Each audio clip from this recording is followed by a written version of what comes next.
বান্দরবান অভিযানের দ্বিতীয় দিনে খ্যামচং পাড়া থেকে আপনাদের স্বাগত।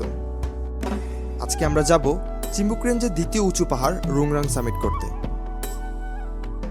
তবে আমাদের হাইকিং শেষ হবে 13 কিলো রাস্তায়, তাই রুংরাং সামিট করে আমাদের আরও লম্বা একটি পথ হাঁটতে হবে। এই সময় কয়েকটি অপ্রত্যাশিত ঘটনা আমাদের সাথে ঘটে যায়। টিম যেটা ছিল ওইটা আমরা এসে পড়ছি এখানে প্রায় 12টা সাড়ে 12টার দিকে, আর পরের যেই টিমটা আছে এটা এখন পর্যন্ত আসে না, এখন প্রায় 2টার মতো বাজে। নাফি ভাই চিনে পাহাড়ি রাস্তা তো আসলে চিনলেও অনেক সময় আলাদা জায়গা।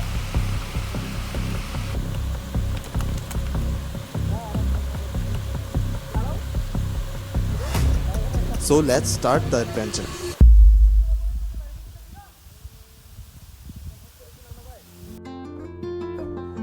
এই যে পাহাড়ের পেছনে পাহাড়টা দেখছেন, এটাই রুংরাং পাহাড়। আজকের হাইকিং জার্নিতে প্রথমে আমরা এই পাহাড়ের চূড়ায় উঠব। আমাদের টিমের হোস্টরা খুবই ভোরে আমাদের ঘুম ভাঙায়। আমরা নাস্তা করি, এর পরপরই ব্যাগ গুছিয়ে বেরিয়ে পড়ি। খ্যামচং পাড়ায় আমাদের আজ শেষ দিন, তাই পাড়ার কারবারি দ্বন্দ্বদের কাছ থেকে বিদায় নিয়ে রওনা দিই।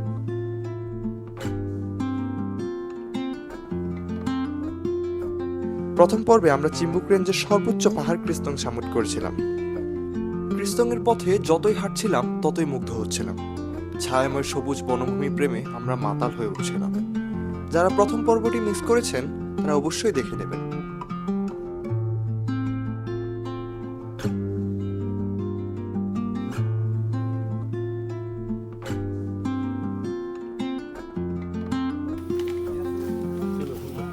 অবশেষে আমরা রওনা দিলাম রুংরাংয়ের উদ্দেশ্যে।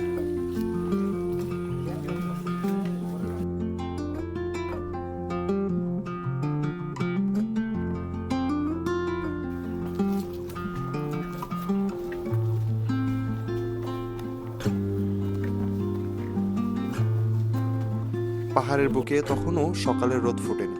শীতল এক পরিবেশের মধ্য দিয়ে হাঁটছিলাম। তবে যখন ঝলমলে রোদের আভা পাহাড়ের গায়ে পড়ল, চারদিকটা সোনালি রঙে রেঙে উঠল।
রুংরাংয়ের রাস্তা ক্রিস্তংয়ের রাস্তা থেকে অনেক আলাদা।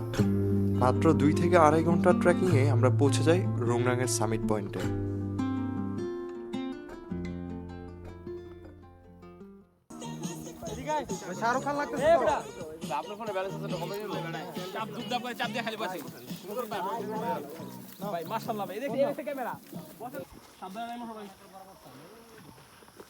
রুংরাং পাহাড়ে কিছুক্ষণ সময় কাটিয়ে আমরা সামনের দিকে এগোতে থাকলাম। পাহাড়ের একটু নিচেই একটি আদিবাসী পাড়া। এই পাড়ার নাম মেনিয়াং পাড়া। আমাদের মতন কিছু পর্যটক এই পাড়াতে উঠেছেন। পাহাড়টি বাকি সব পাড়ার মতন হলেও এখানে রয়েছে শক্তিশালী সোলার প্যানেল, যার কারণে তাদের পানি নিয়ে চিন্তা করতে হয় না। আবার পাড়ায় 4G নেটওয়ার্কও পাওয়া যায়।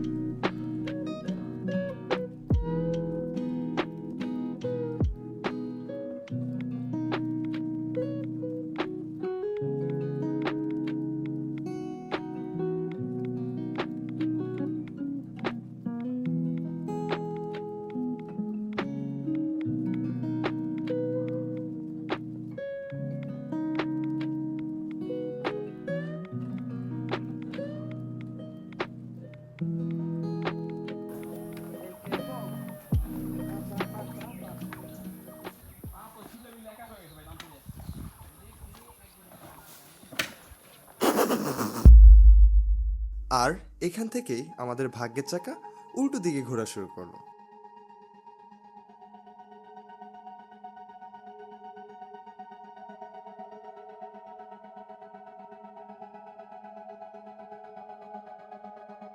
আমরা প্রথমে এই রাস্তা ধরে এগুতে থাকি। খানিকটা যাওয়ার পর আমাদের গাইড আমাদের থামিয়ে দেয়। যতটুকু বুঝলাম এই রাস্তাটা যাওয়ার জন্য অতটা নিরাপদ না, তাই আমরা পাড়ায় ব্যাক করলাম। এসে দেখি আমাদের পরের গ্রুপ পাড়ায় এসে পৌঁছে গেছে, তাই বসে থাকার আর কোনো সুযোগই পেলাম না। আমরা আরেকটা রাস্তা ধরে সামনের দিকে এগুতে শুরু করলাম। ভাই মনির ভাই, এই লিমন ভাই আসেন।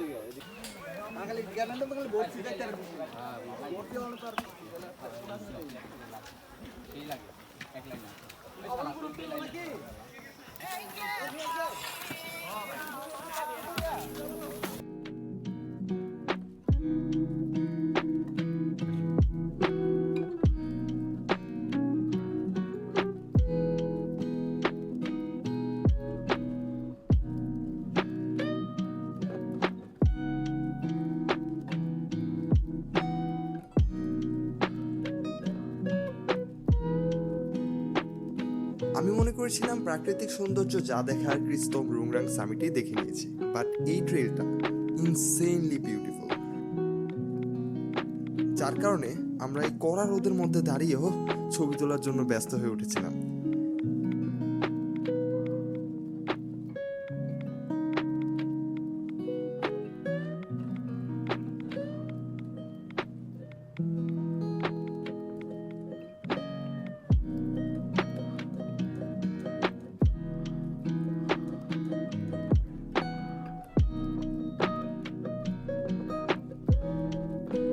কিছুক্ষণ হাঁটার পর গাইড আমাদের জরুরি কিছু নির্দেশনা দিলেন। প্রয়োজন ছাড়া কেউ কথা বলবো না। চিল্লাচিল্লি না করলে এমনি কথা বলতে পারবেন, কিন্তু বড় ধরনের মানে একজনকে একজন ওই টাকাটাকে এটা হ্যাঁ, এটি শামুকছিড়ি। রিসেন্টলি এখানে একজন পর্যটকের লাশ পাওয়া যায়, তাই এই ট্রেলটিকে অবৈধ ঘোষণা করা হয়। আমি ট্যুরে যাওয়ার কিছুদিন আগেই এই খবরটা পেয়েছিলাম, আর যখন শুনলাম আমরা শামুকঝিড়ি দিয়ে যাচ্ছি, আমি একটা ঝাঁকুনির মতো খেলাম।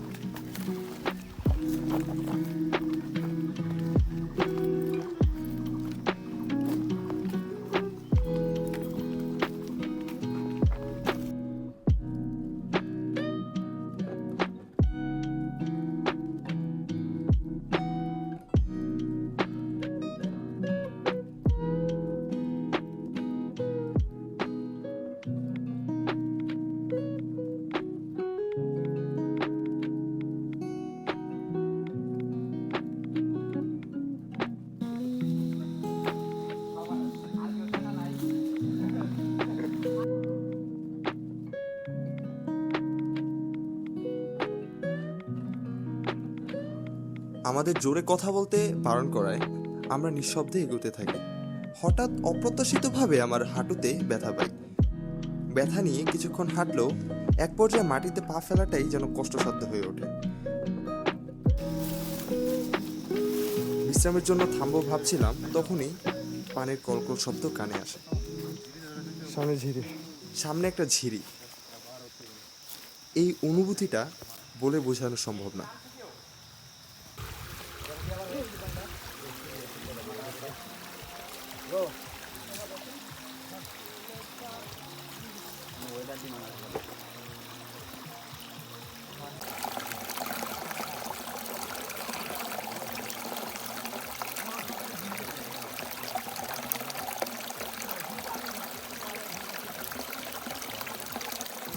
ঝিরিতে আমরা অনেকক্ষণ বিশ্রাম নিয়েছিলাম এবং আমাদের বোতলগুলো পরে নিয়েছিলাম।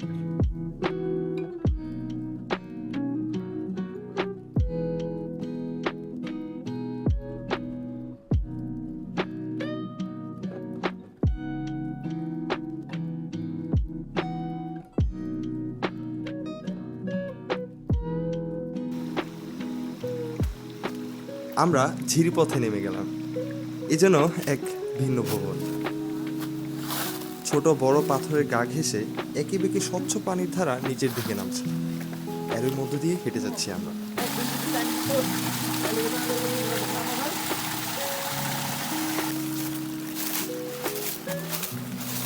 আমাদের গাইড জানালেন সামনের বেশিরভাগ পথই ঝিরিপথ।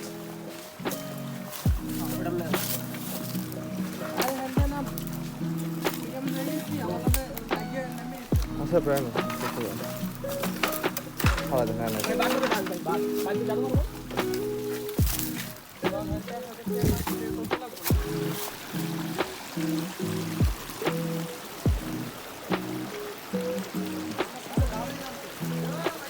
কিছুটা এগুতেই একটা প্রাকৃতিক সুইমিং পুল দেখলাম। ওই কেউই আর সুযোগটা হাতছাড়া করলো না। দ্বিতীয় টিম আসার আগ পর্যন্ত বাকিটা সময় সবাই সুইমিং পুলে কাটালো।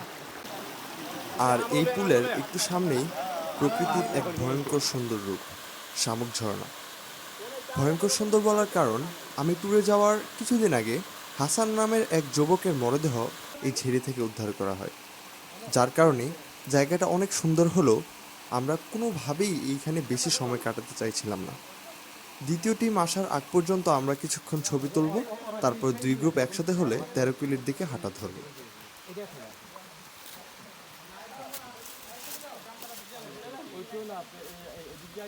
আমরা কিছুক্ষণ ছবি তুললাম। কেউ কেউ গোসল করলো ঝিরির পানিতে, কেউ বা বসে রইল। সময় কেটে চলেছে আপন বেগে, কিন্তু দ্বিতীয় দলের কোনো পাত্তা নেই।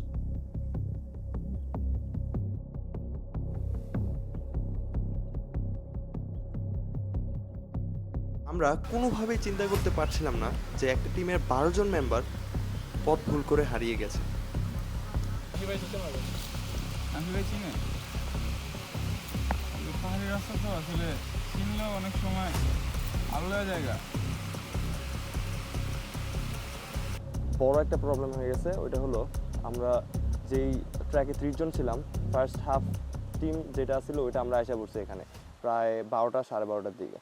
আর পরের যেই টিমটা আছে এটা এখন পর্যন্ত আসে না, এখন প্রায় 2টার মতো বাজে।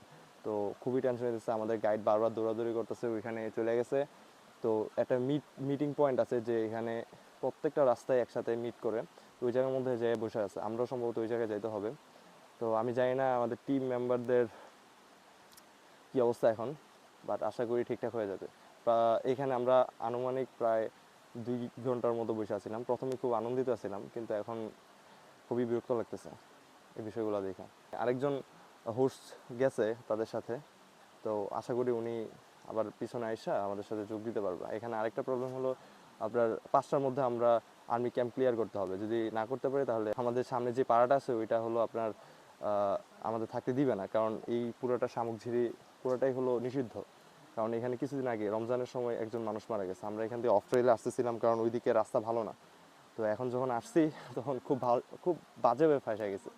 তো এই হলো এক্সপিরিয়েন্স, খুব বাজে এক্সপিরিয়েন্স এটা।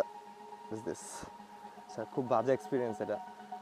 এরকম কিছু আশা করি নাই, বাট আশা করি শেষটা খুব ভালো যাবে। এই পাশে কি করবো? ওরাও তো গেছে প্রায় 2-3 ঘন্টা হয়ে গেছে, 2 ঘন্টার মতো হয়ে গেছে যাওয়া।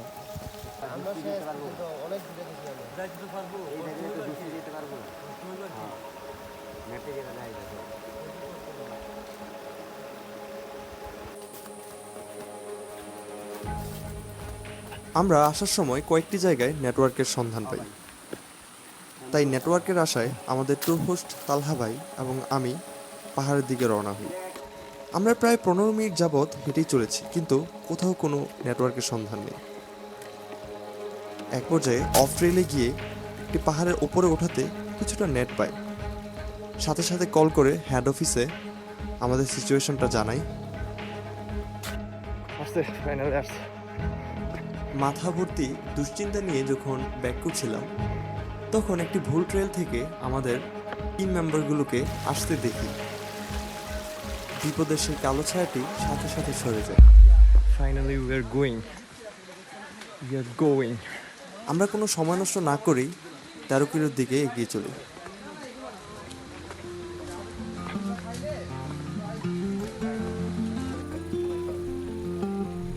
যেতে যেতে প্রায় 100টিরও অধিক ঝিরিপথ আমরা পাড়ি দিই।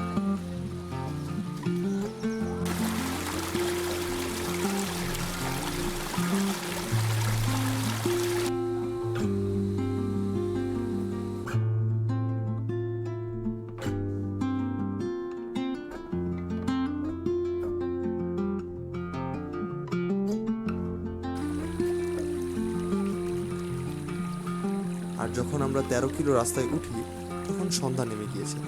ক্লান্ত শরীর নিয়ে রাস্তায় উঠে আমরা বিজয়ের উল্লাসে মেতে উঠি। 3 দিনের এই ভ্রমণে আমরা অনেক কিছু শিখেছি, অনেক মানুষের সাথে পরিচিত হয়েছি, পাহাড়ে মানুষের জীবন সংগ্রাম দেখেছি, আকাশের অনেক কাছ থেকে আমরা সমতল ভূমি দেখেছি। এই 3 দিনে গড়েছি আমরা হাজারো স্মৃতি।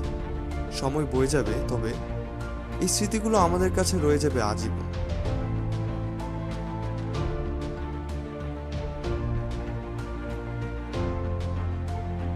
বান্দরবান, তুমি সৃষ্টিকর্তার নিজ হাতে একা সবুজের সমান।